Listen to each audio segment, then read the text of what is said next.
So one of the things that help a business sustain itself is the ongoing generation of opportunities. And today I have with me Philip Mazlumian, who actually is one of our special consultants, partners at the Academy, who's been helping the Academy for the last 2 years now, Philip. 2 years, yeah, in building our awareness and driving the various visibility that we have. And Philip, why don't you give us a little bit of your background so that we let our audiences know a bit more about yourself? Firstly, I want to say thank you for this opportunity. Yeah. Really excited for this, to teach people about this.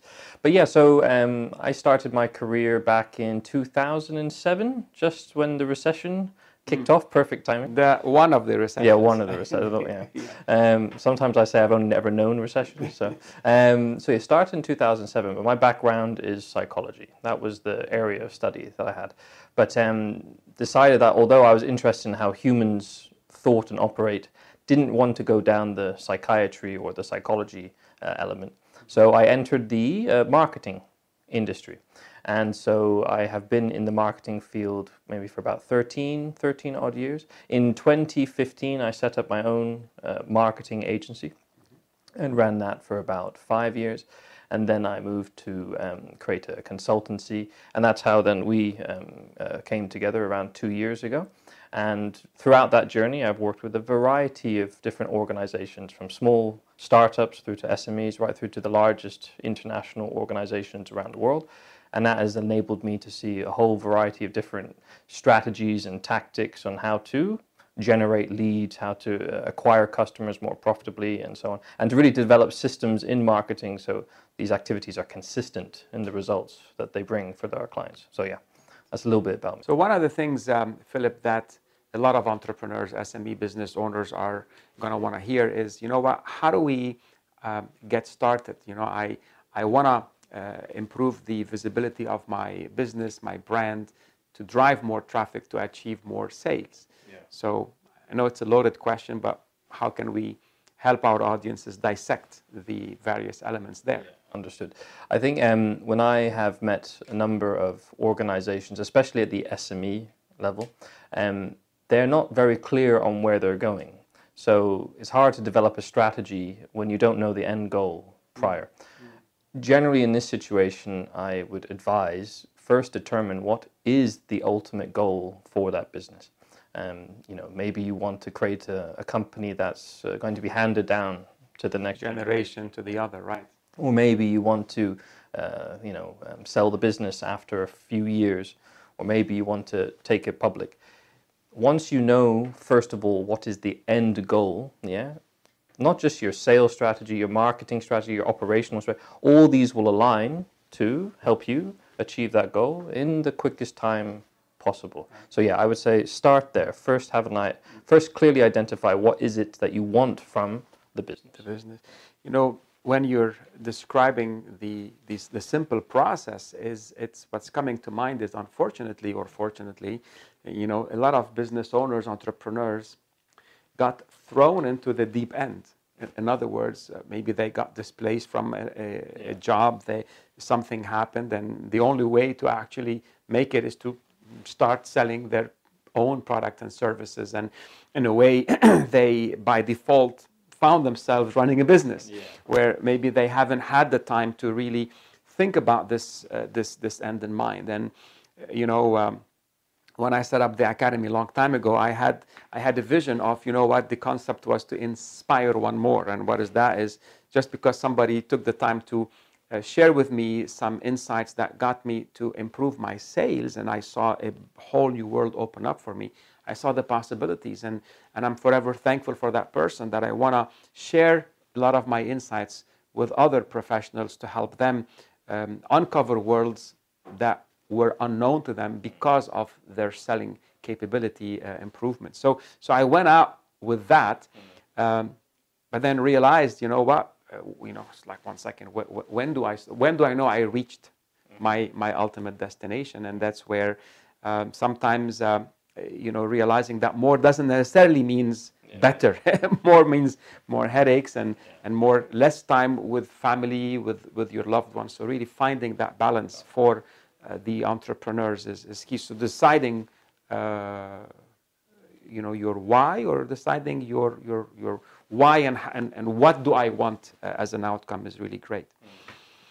So now I have decided, okay, and then let's say I want to build a business that allows me to sell the enterprise in the next 5 years and be able to exit and live off the value of the business that I've built. Yeah, understood. So in that situation, really, you need to build the business around the needs of the future buyer. Okay, right. So the value of what value is somebody's willing to pay for. Exactly. So now I don't mean that you must put the value or the benefit of the future buyer over, say, the needs of your immediate customers. That's not. Of course. Yeah.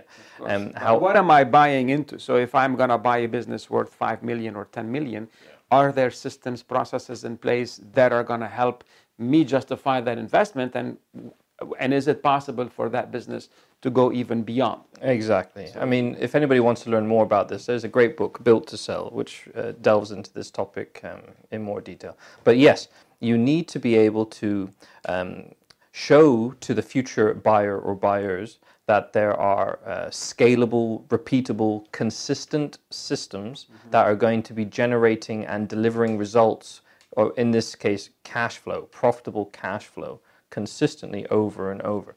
So without that infrastructure in place, basically you could be a buyer does not want to see that a business is really tied to one individual or a few key individuals, because obviously if those individuals disappear, leave the company, then everything will fall apart. I'll throw at you something here, Philip. When I started the academy, and that was about 2010, maybe the YouTube and Facebook were maybe in their infancies. There wasn't as much, let's say, population there, and having a YouTube video was like, wow, you have a video on YouTube. When I started as a one-man band, I first started doing business the way that I've learned to do business, through the direct sales approach, which is looking at my own contacts. So who do I know that could be in need of my services, of my newly formed company, my newly formed services? So I called on some of my contacts that used to work with me at the time, were distributors of Unilever, and actually one of them found out that I'm leaving. Is like, okay, I want you to come and do this for my business. So I had, but it was a personal contact. And one thing that I've got to realize, that I started working and building, I realized this long time ago, that I cannot do everything by myself. I needed to build a network, and that's when I met our dear friend Phil Bedford. With Ascentive, and I invested in learning about the art of referral marketing, and it really paid off. So I think today I want to maybe go beyond. I think if you're a business owner and there's plenty of green grass. So first, this is gonna get you covering your possibly immediate opportunities, helping you build your cash flow. However, I think now I want to go a few steps forward. So today, we're very fortunate. We have more than 4 or 5 consultants, partners with the academy, like yourself, and the business is no longer dependent on me as an individual. So what can you tell people that are watching that want to make this shift, that are able to go in, I would say, duplicating and building scale? So let's look at lead generation. Okay, so what can someone do to start improving their visibility online, not just to generate awareness, but eventually to generate the awareness with potential customers that can convert? I think what you said is absolutely correct. When you're in the starting phases of a business, generally your resources will be limited. So you have a certain amount of runway of which you need to be able to start generating profitable cash flow as soon as possible. So a lot of people do overlook the fact that they have a gold mine within their phone, Yeah. or their contact list, and they really need to start farming those individuals to create opportunities which can give that initial injection or that initial pulse. And just to say that the biggest fallacy out there is people think, you know what, I don't want to put my friends or family on the spot. I don't want to maybe abuse of the relationship. And what I tell people out there is you won't. Trust me. Okay, actually, your friends and family will hit themselves, or you're gonna kick yourself in the butt to realize that they actually just bought a product or service that is similar to yours, and it wasn't yours. And sorry to cut you, but you actually shared the story back in the days where you were selling knives door to door, and one of your colleagues had a family member who he decided not to contact for this very reason. That's right. And then a few days later came into the office to see that one of his colleagues had also known that family member and made a sale. Sorry. So it's the guy's uncle. It was one of my salespeople. It was the guy's uncle who's a doctor, so has lots of moolah, lots of money. And the person and the other rep, who's his neighbor, just went and knocked on the uncle's door, and the guy said, "Okay, come over." And he knew this kid. He didn't know his nephew was actually selling this product, and lost an opportunity just because he decided to wait. So for sure. Time is of the essence in here to make this happen. And then just to add on, so once you get past that initial phase, there's a whole system and a framework that you can build just to maintain that. But I think we'll go a little bit further, because every business is so different and every sector they operate is so different. There is no one silver bullet in terms of a strategy, but there are a few things that I would recommend. One of them is if there's competition in your sector, which most likely there will be, there's going to be more and more of it happening. Yeah. What you can do, you don't necessarily have to reinvent the wheel. Mm-hmm.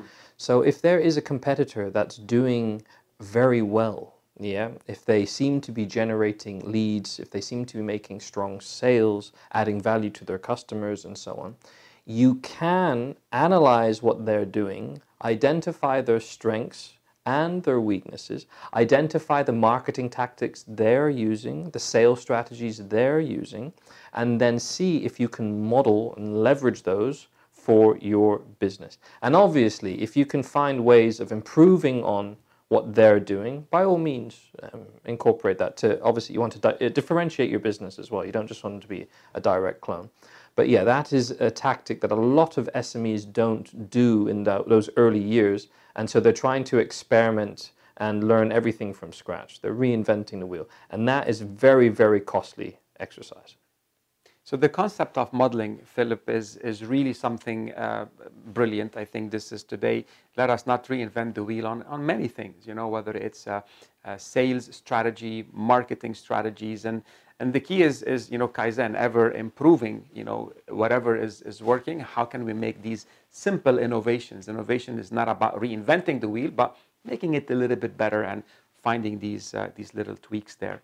So maybe you can take us through a typical journey that would encompass helping a business owner ensure that they're moving on the right track. So maybe a bit more of the generic sales funnel, marketing funnel that can eventually drive revenue. Understood. I think the first thing you have to do is, and it's a little bit of a chicken and egg, so you have your target audience, but then also you have the service that you're offering. So you have to determine, sometimes you have to build this out together. But you need to understand who is your target audience, match that to the right service, and then understand what are the factors that are motivating these people to buy. That's critical. And then also... So like factors that would motivate someone to buy. Yeah. Let's say I'm selling, for that matter, recruitment services. Today, a lot of people are just setting up their own... I'm selling recruitment services. So what are the factors that would motivate someone, an HR manager or a head of a department to get the right candidates moving forward? So in that situation, the surface level would be they need to hire new individuals, okay? But if you dig a little bit deeper, why are they losing individuals in the first place? Yeah. So this is what I mean by what are the factors motivating buyers. Another example is, and it's a very common analogy, is why do people buy a drill? Yeah, and typically say, well, because they want to put a hole in the wall. Okay, that's the surface level. Why do they want to put a hole in the wall? Well, it's because they want to hang up a picture. But even that is surface level. Go a bit deeper. Why do they want to hang a picture up on the wall? It's because maybe they want to experience a memory over and over again. So you have to really understand your customer and what is driving them to buy.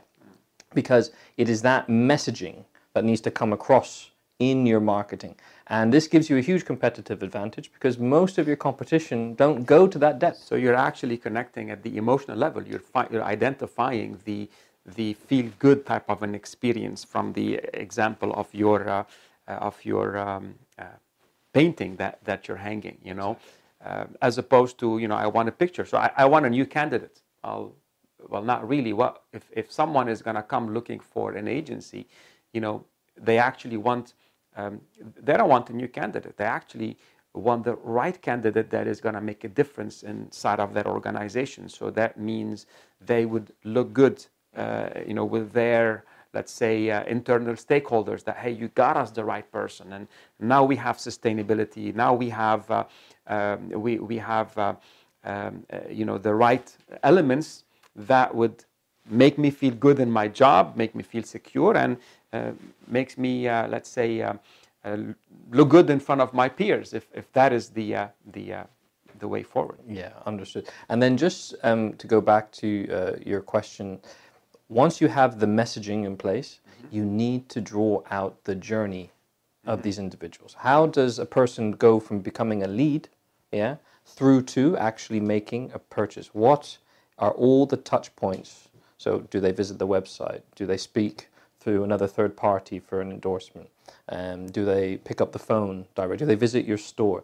You have to draw out all the touch points, yeah, and make sure that the relevant information is there to help them with their buying decision.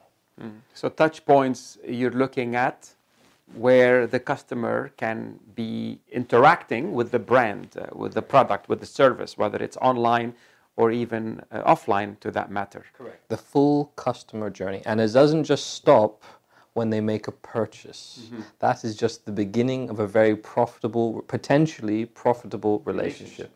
And this is, and you know probably better than I, many organizations will, or individuals even, they make a sale and they enter this feast and famine relationship and they stop. But the point is that that customer, you've already gone through the entire lengthy and time-consuming and resource-intensive process of converting them into a customer.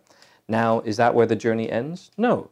They will, if you nurture them in the correct way, there's many opportunities to market and sell to these individuals, so you keep them loyal over a long period of time. And this is what we call customer lifetime value and how to expand that. So I would be interested to know from a sales perspective, what can salespeople do to increase the customer lifetime value of their opportunities, of their patrons? Any ideas?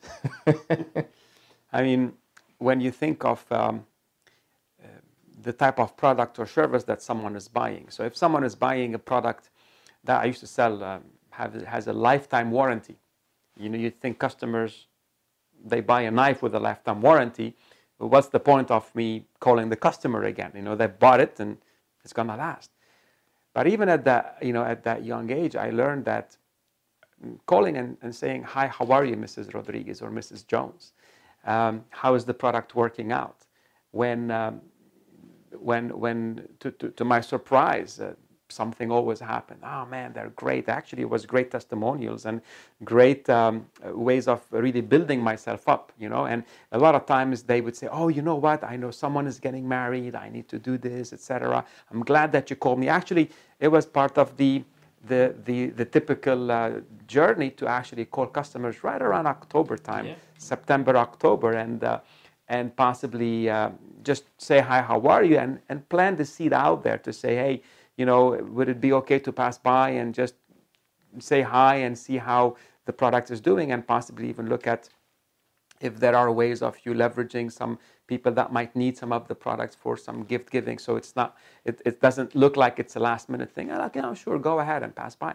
So I learned this at a very young age, and you know, sometimes calling clients is a great way of them coming and telling you that there are some opportunities. So one way is calling them to ask for more opportunities, and one way is to call them and just say, hi, how are you? And let the conversation flow. So that's that. Now, as I transitioned from working in B2C to working with B2B, I think in the B2B environment, that is what, for me, what I call the gold mine, where every relationship you have, if you're selling them a product. So I started working with Unilever Food Solutions as the head of sales capability building for Asia, Africa, Middle East, then the head of the business, and we had a few hundred SKUs. And when you're selling food to an operator, the operator has an ever-changing business. They have a new menu. They have new trends coming up.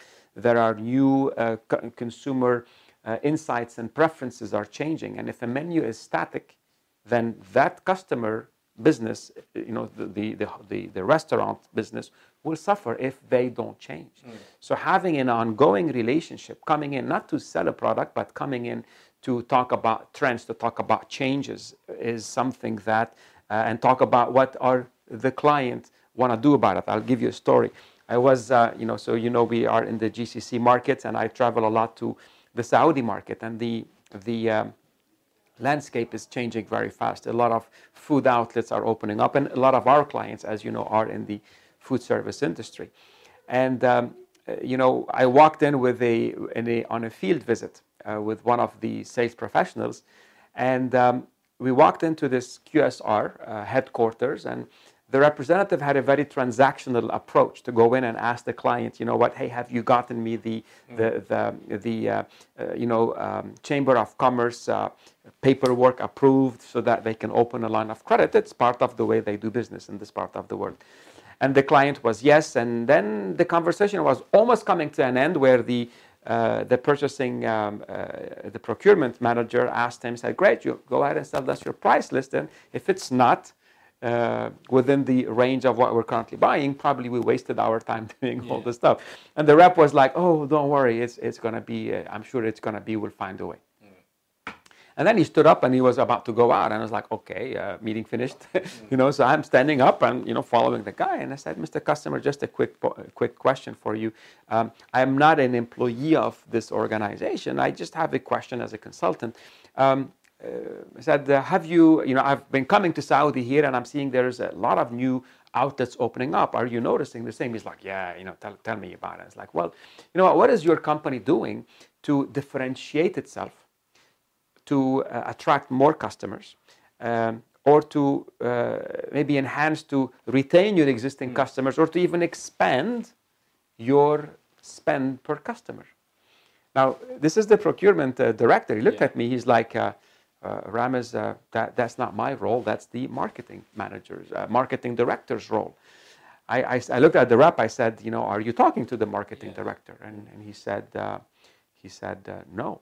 I asked the guy, I said, well, would you mind introducing us to him? He said, no, actually, I can do that. I didn't know you guys did that. I didn't know you guys did that. So today, and I'll finish with this, and we'll go back to you there in a second. A lot of people, as you said, are, maybe are satisfied to get an order today. They're satisfied to move a product because the client has a need. I think today this is going to be, you can say, old history, where if this is how you do business, you're going to miss a lot of opportunities, and that's what we want to discuss there. So that is, I think, a separate topic altogether. Yet I do appreciate the question, and we'll make it. We'll move on to you on that. And I think you can be more energy and resource efficient, which ties into the marketing element of this, when you want to stay in touch with your customers.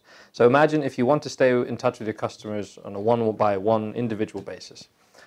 Depending on how many customers you have, key accounts you have, it might be more feasible than other businesses. But if you want to enter in the marketing realm, how to add value to this space is maybe you can arrange an event, for example. And this is where this event can be catered to meeting or adding value to those key accounts. As a group.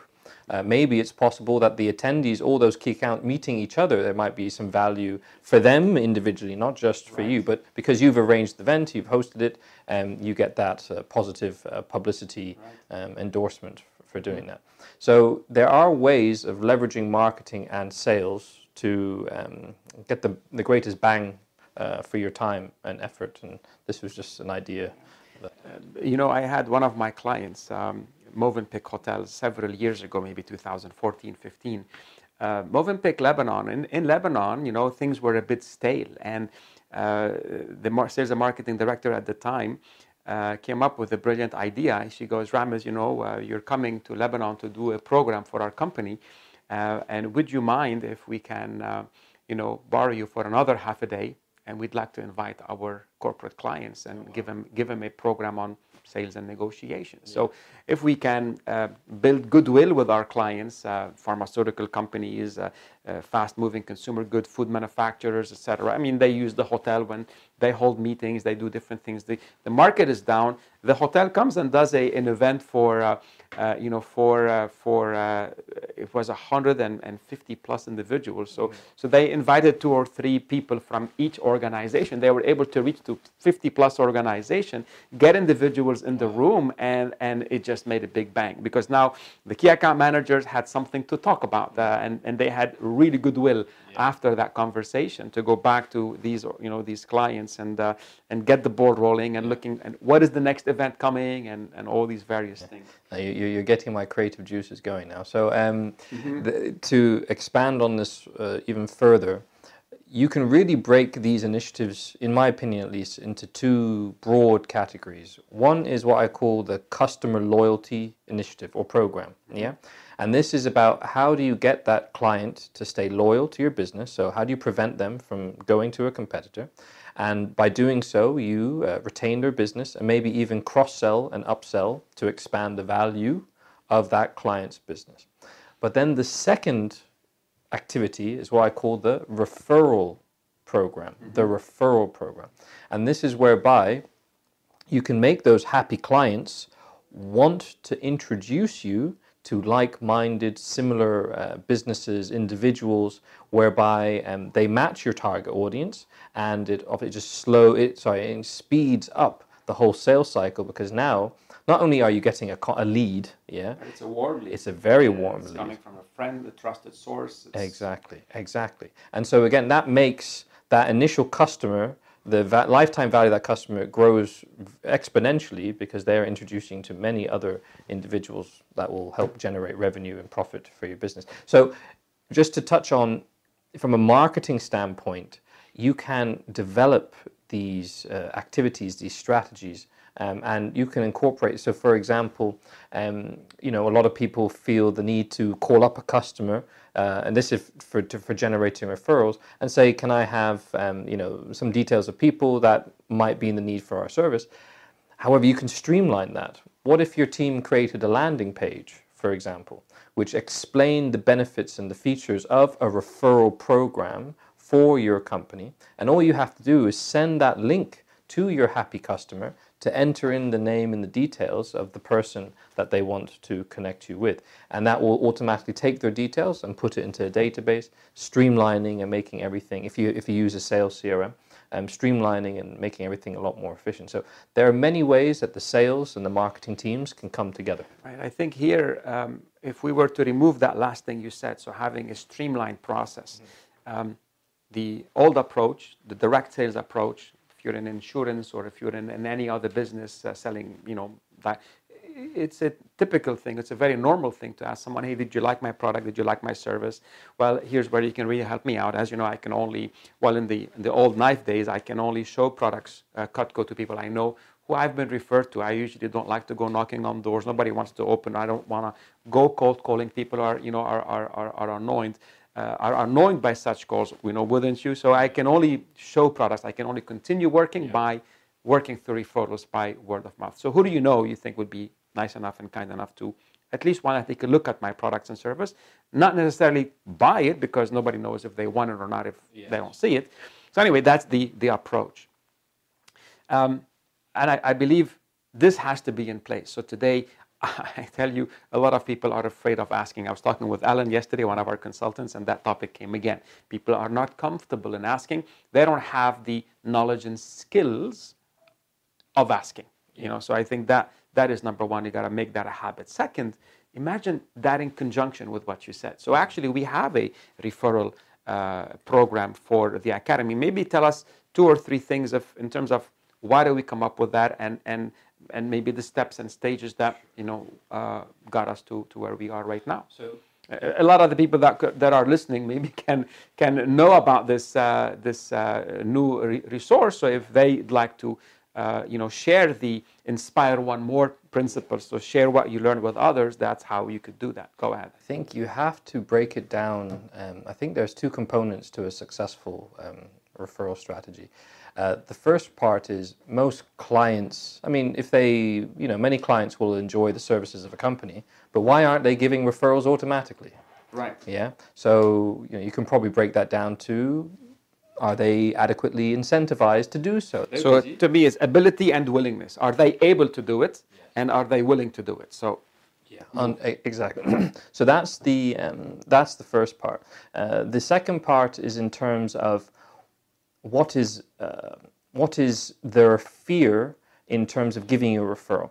So, typically we say humans are motivated by pain or pleasure.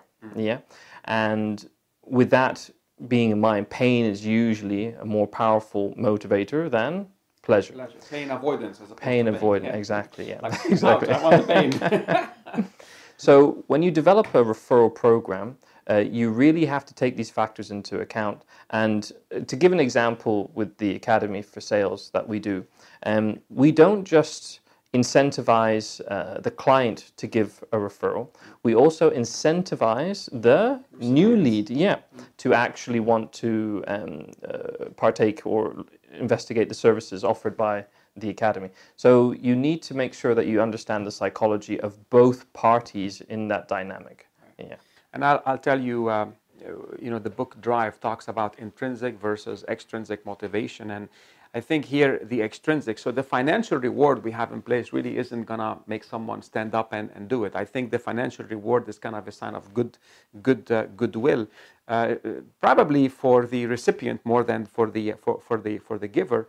And a lot of time, in our case, the givers are incentivized to stay connected with the Academy. So to keep consuming content, to keep consuming courses, and keep learning and getting better and better as individuals. So I think here you're not going to stop your day job recommending individuals to learn more about improving their sales career. However, I think here if you care about others, if you want to continue learning, well, we want to give something back to you and say thanks and drive added value on both sides. So that's that. Then you can definitely access the link, and if you'd like to send some referrals or let people know about our products and services and how they can sell more, sell faster and better, go ahead and make that introduction. We can even include the referral link. If people want to see how we've structured our referral program, we can include it probably in the description of this podcast. Absolutely. Actually visit that so that you can see how it was done and you can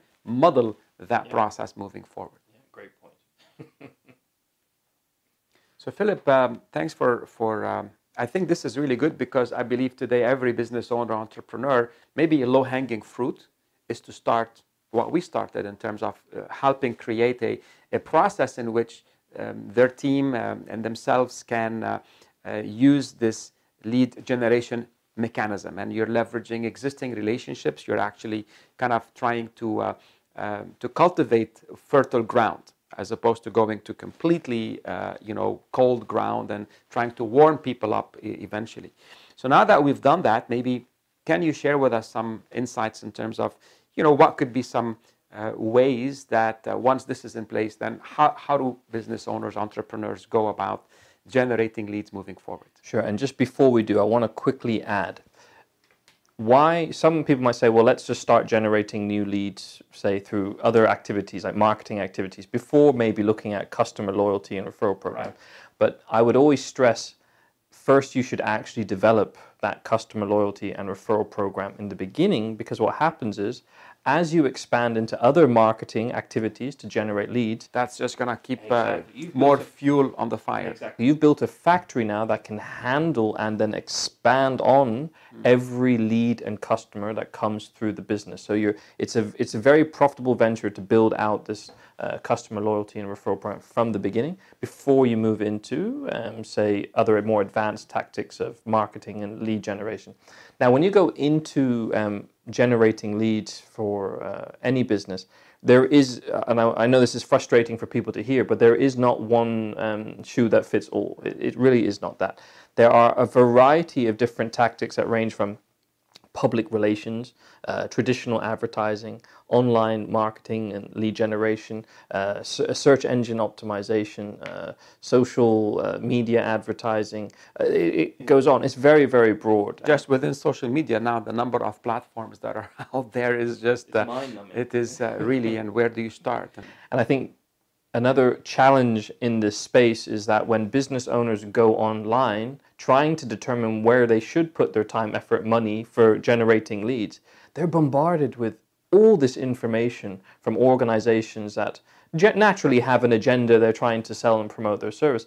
But for the average business operator, they just don't know where to start. So really, this ties back into the modeling aspect. Look at what other companies are doing as a hint as to, because I'm sure they have walked the path before you and have experimented in these different activities and have figured out the ones that generally have worked best. Or not. So you just have to still put in your analysis and your testing. You know, I know we have learned a lot, and we've tested, we've modeled, and we've tested, and we've refined our approach to achieve what we have achieved. And I think this is a beautiful point to mention, because generally what happens is people will invest in a marketing/sales activity thinking that it's a one-off expense that will generate returns straight away, or like a magic bullet. Exactly. You know, I'm gonna just use this 20, 30, 40, whatever, 50,000 dollars, dirhams, etc., and it's gonna live happily ever after. Yeah. I wish it was that. Right. I really do. And me too. Yeah, exactly. Everybody right. will wish it, but that's why generally businesses have such a high failure rate, because to be able to record the results, to analyze the results and identify what you should do next moving forward, and continue this process of executing, analyzing, and repeating, and so on. It's lengthy, it's resource intensive. But the point that I wish to make is that not enough business operators actually measure the results of what they're doing.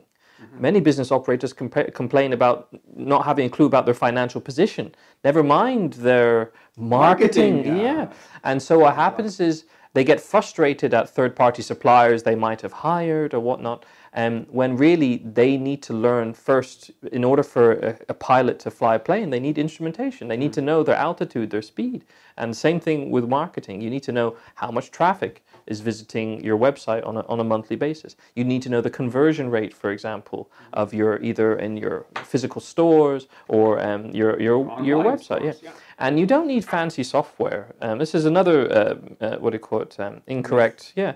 You do not need fancy software to do this. A Microsoft Excel sheet, with the months along the x-axis, or a Google sheet, is more than sufficient to get started and just start analyzing data. Exactly. And by the way, this is not just applicable for the marketing end. This ties into the sales end. The lead has to be handed over to the sales. And for many businesses, what we've seen in the marketing world is that the marketing team, if they're competent, they can reach the point where they're generating leads for their client, but the client gets frustrated that they're not able to close those leads. Yeah, and this is why the two departments really have to work hand in hand. Sometimes this highlights to the business operator that you don't really have a marketing problem, you might have a sales problem. And that is very, very common. People first, they diagnose, they can see that the sales are the problem. That's usually the root cause. We need more money. So then they, depending where they're getting their information, they might default that this is a marketing related issue. But more commonly than not, we discovered actually it's a sales issue, which once fixed, can be leveraged, expanded by effective marketing. Right. You know, Philip, I'll build on that by saying there are cases where sometimes the sales professional calls a lead and they haven't even read the let's say the banner ad, or they don't even know the promotion, and then they wonder why they're not converting. So I got interested in contacting the center for XYZ, and when I get called by the sales professional, it's north and south or east and west, and that really again proves that marketing and sales have to work together, and the closer there is that tie, and I would say the more consistent the sales approach is to the marketing, to what grabbed the attention of the potential client, the more consistent it is between the phone conversation, email, and their interest, the more things will continue, right? So that really is another thing. And if I can just say, just to be more specific, you might have an SME at the smaller stages. They're a one-man or one-woman show. So they are the marketing person, they are the salesperson. Mm-hmm. So there's complete alignment over their marketing activities and their sales activities. Yeah. But as you start, especially companies are about 5 years and older, and they have a product or service that is in demand, and so sales are relatively consistent. That operator might start naturally to hire sales people, or they might hire marketing people, whatever it be. But really, whenever they're the ones signing the checks to make an investment, they should really take ownership of educating all the relevant persons, not just sales and marketing, by the way. Sometimes it can be the reception, it can be the delivery teams, however, whatever. They need to be fully educated on what is being promoted by the business, so that everybody's aligned. And there's nothing worse than approaching a business and there's inconsistent messaging between touch points. Philip, generating leads is great, but man, sometimes for those leads, some people could be window shoppers, some people might not necessarily become customers for a long period of time. So any tips on how do you generate leads with demand? So, I remember working with Honeywell, for example. I won't say in which country, but they had a situation where leads were coming in. However, the salespeople were complaining, this person's not ready for this product or service, or they vaguely have an understanding of what we do. This is not a high qualified lead. So in this situation, there are solutions and tools that can be used, and I just want to maybe touch on a few of what I've seen from my experience, which are usually the best. So very commonly people will use, if they have a problem that they're trying to solve or a goal they're trying to achieve, you take things into your own hands and you'll hop on to Google. They have the dominant market share of all search engines. They have the dominant market share in most places around the world. Now, what's very nice about Google's technology is, without getting things a bit too complex, is you're typing in a sentence, whether it's a question or maybe you already kind of know the solution, you're putting in a statement, whatever it be. We commonly call these keywords. Now, Google has tools such as Google Ads, and also Google owns YouTube, and YouTube is the second largest search engine after Google. But the whole point is that your target audience will be searching in phrases and keywords. If you can research, which is what we call keyword research, if you can research what are the most commonly searched for terms around your product or service, you can then actually commit resources to advertising for like Google Ads or YouTube Ads, and those ads will appear when certain, again, those high-value keywords have been entered into the relevant search engine. So what happens is now, you're not just getting a person that may be looking for, bed, for example. Let's put in bed, Someone types in bed, you get an inquiry wanting to buy a mattress, Or maybe with bed, somebody puts an inquiry, but the issue is not say, buying a mattress. Maybe they're getting back pain, for example. So maybe they need a chiropractor, not so much buying a new mattress. Right. So you need to do research to determine what are the exact keywords relevant to like better mattress or back pain, how do I fix it? Exactly. Or, They're all within the same realm, Yes. but you want to make sure that so you don't waste money. You want to make sure that the keywords that you use are more specific to your product or service. Now, what's very common is we have people saying, okay, well, what about social media? What about social media? Yes, it's very important. I'm not detracting from it. There is one caveat, though, especially people that want to advertise on social media. Generally, across the social media platforms, when you advertise on them, you are doing so by what's called demographic targeting. Yeah, so you're putting the countries that you want your ads to be seen in, maybe the age ranges, and and so on. That doesn't necessarily tie into demand. Yeah, so maybe the right people, your target audience, are seeing your communication. Or maybe they're not ready yet. Yes, they're not in the market as of now for. So let's go back to the bed example, or sorry, the chiropractor. In this case, everybody could utilize their service, but if your back is not sore or you don't have a joint, you won't be hunting out a chiropractor. So this is what gives, say, Google and YouTube a little bit more of an advantage compared to, say, other social media platforms. Yes, you can build awareness, but you can also build awareness on Google and YouTube.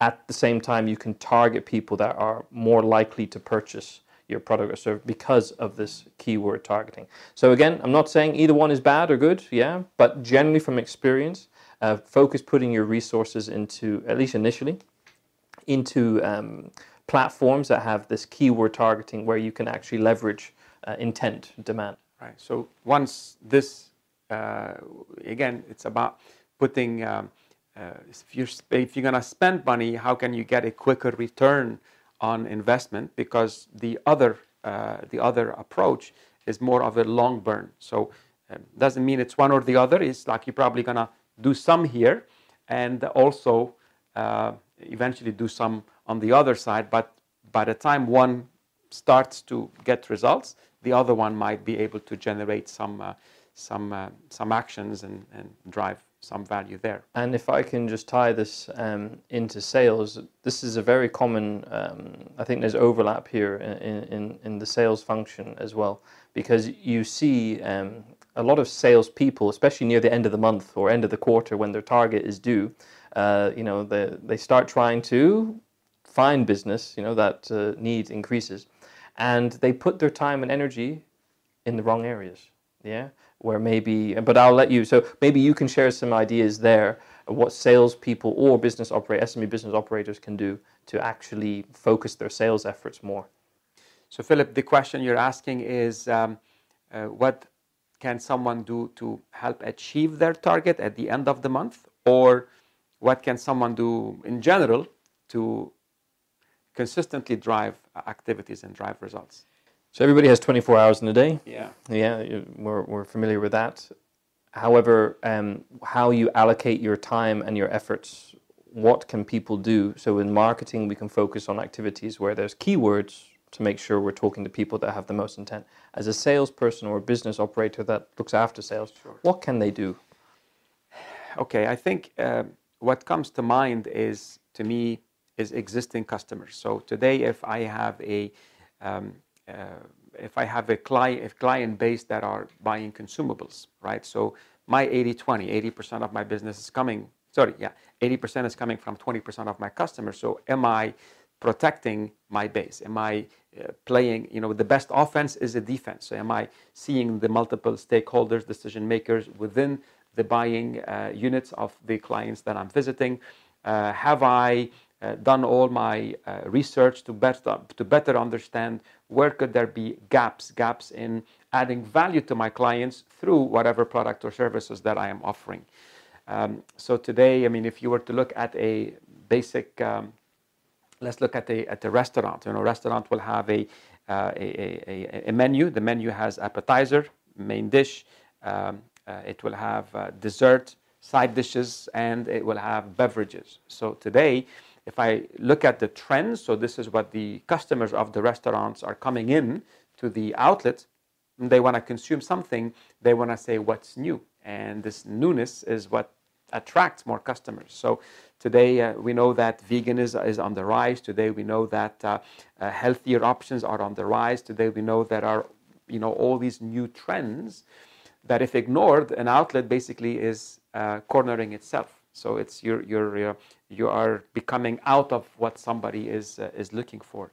So if my services and products include things that I can put in the appetizer or breakfast or in the main dish or the side dish, so I need to see where there are gaps in my client's offering, and then be able to show them how this can help them in being more relevant to their customers. And as long as the operator, the client, is seeing value, I'll tell you this. I know there is one of my clients was telling me this. He goes, Ramez, you know what? You're right.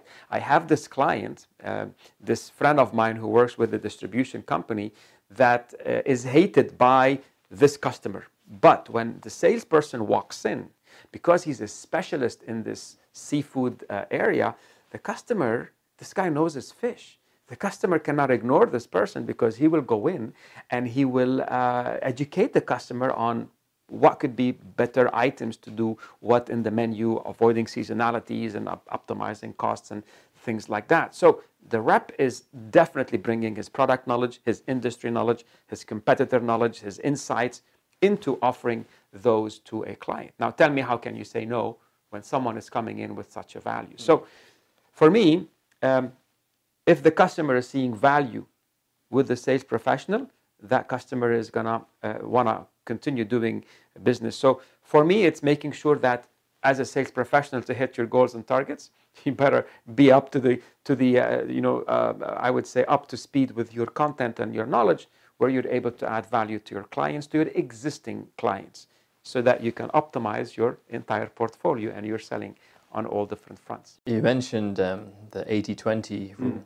I'm glad you did, because I think it's important that we spend. So for people that don't understand, there was a chap called Vilfredo Pareto, and he discovered that 80% of the land within his or property within his area were owned by 20% of the population.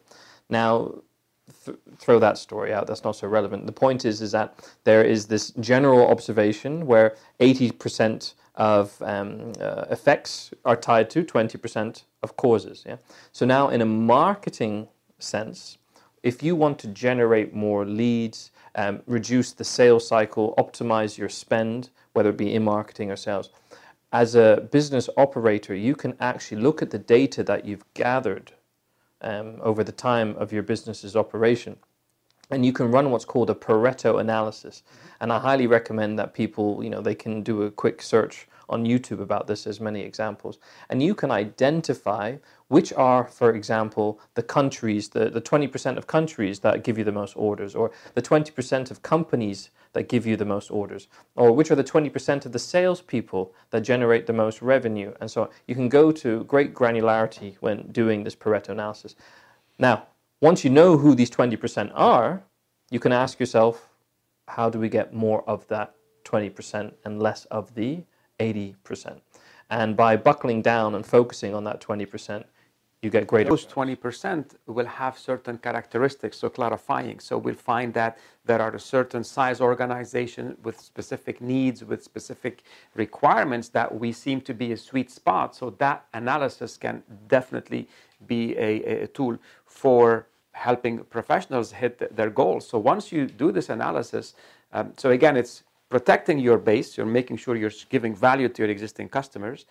And then making sure that if you're going to go on attracting new customers, that you're talking with customers that are more likely, we call them the ICP, the ideal customer profiles, that are like those 20% that are giving you this value. And then I'll build it up to then add and say, you know what? Then it's a matter of numbers game. So it's you're prospecting, presenting, closing, following up, and presenting and negotiating. And if you know your percentages, if you need, let's say, if you have a 40% conversion ratio from the time a lead is there for it to be closed, and you need to hit a certain number of, and the average deal, let's say, is 25,000, right? And So 25, let's say you have 10 inquiries, or you start with 10 opportunities and you convert 4. So that's 4 times 25 is going to be 100,000 for the month. If your goal is 150,000, well, you definitely need to ensure that there are 10 opportunities 5 more opportunities that you work with, so that the numbers work themselves out.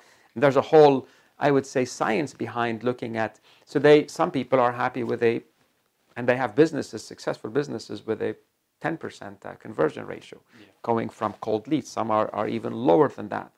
So there are many things that customers and sales professionals can do to improve the efficiencies. I think that could in itself be an entire area for discussion, and looking is, it's like as simple as, a call to an appointment. So a call to an appointment with someone.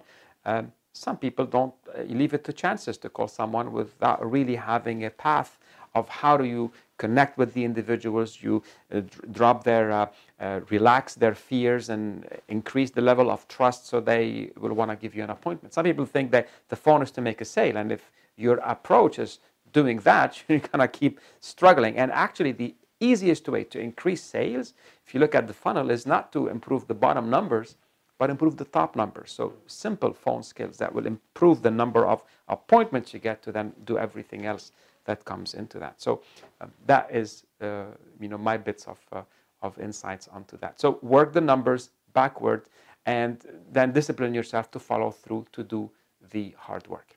Understood. And if I can just add one last point to that. From a marketing perspective, some metrics which are commonly overlooked is not just the number of leads or the number of clients, but the money that goes into acquiring each lead and each client. So we normally call this cost per lead or cost per acquisition. Yeah? And this is why it's critical to measure all of these metrics across your business, the full marketing and sales funnel. And you want to be able to analyze, all right, maybe this person became a customer, but have you spent more money trying to acquire this person than they actually bring in? Yeah. And I've seen this many times before, and companies can't understand why their profitability or their cash flow is suffering. Is because they're putting so much emphasis on marketing, which is great, but they're not doing it profitably. They're not focusing on how much money they're spending to get the leads, looking at the conversion rates, and then obviously how much money that converts at the acquisition point. And to tie into your point earlier about closing rates and conversion rates, sometimes you need to really emphasize on increasing the closing rate, and that will fix the other metrics. And that is where you need to have a better understanding of sales, because obviously that really is one of the core drivers of improving the closing rate. So anyway, I'll leave that point to you. Absolutely. So just as a way to wind down our conversation, this has been a great value, Philip, giving our audiences. We've had the motto of we help you sell more, sell faster, and profitably. I think we're going to add, we help you attract more customers so that we can help you sell more and faster and profitably. So Philip, again, is a great person to bring in value from a marketing lead generation into any type of a business who's struggling, wants some support. Feel free to reach out to us, and we'll be happy to have some, at least a quick analysis to better understand, could there be a way of us adding value to your beginning of your sales funnel and moving things out. Philip, thanks a lot for sharing a lot of your great wisdom and great insights. And I'd say today, by sharing these insights with our audiences, I believe we're bringing in an additional leg to the equation, and that is to help you sell more, faster, and profitably. Maybe, just maybe, you might need to look at, are you able to generate more opportunities to get them in the funnel and drive things forward.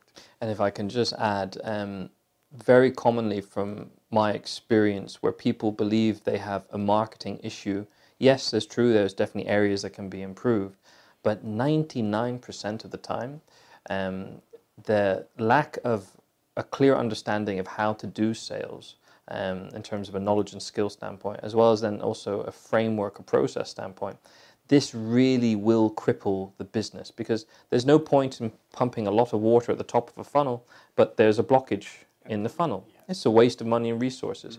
So I do stress to people, and not just business operators and sales executives, I'm talking to marketing executives as well. Learn about sales. It really is the skill that will release that funnel and allow the leads to close consistently if you want to break free of that feast and famine. So yes, thank you for everything you do, and I highly recommend that people do invest in this area.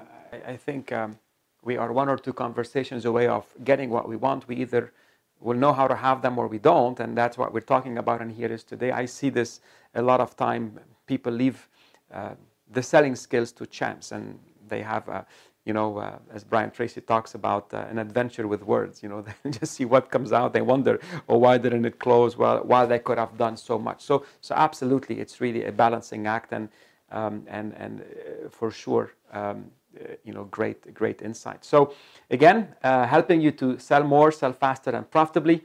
Until next time.